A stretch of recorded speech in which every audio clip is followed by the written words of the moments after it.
Conrad Feger Jackson was a businessman and soldier from the state of Pennsylvania who served as a general in the Union Army during the American Civil War. He was killed in action during the Battle of Fredericksburg.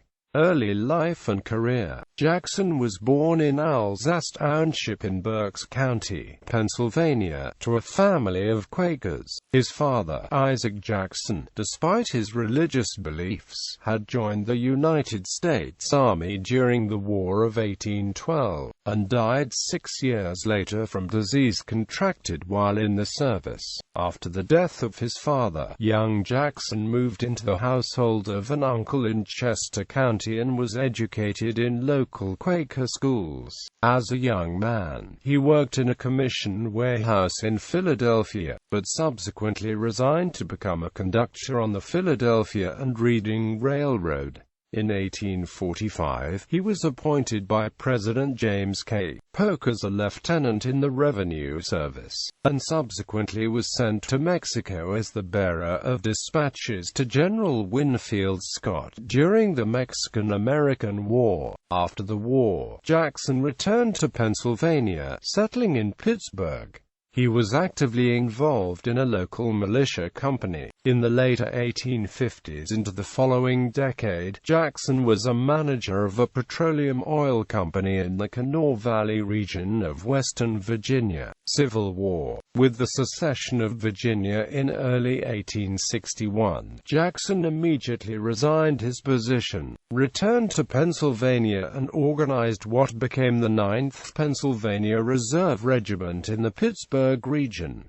Governor Andrew G. Curtin appointed him as its colonel. He served with distinction during the 1862 Peninsula Campaign and was commended for his gallantry, and on July 17 promoted to brigadier general in command of the 3rd Brigade of the Pennsylvania Reserves. He subsequently led his brigade during the Northern Virginia Campaign at the Second Battle of Bull Run, and later that summer and autumn in the Maryland Campaign.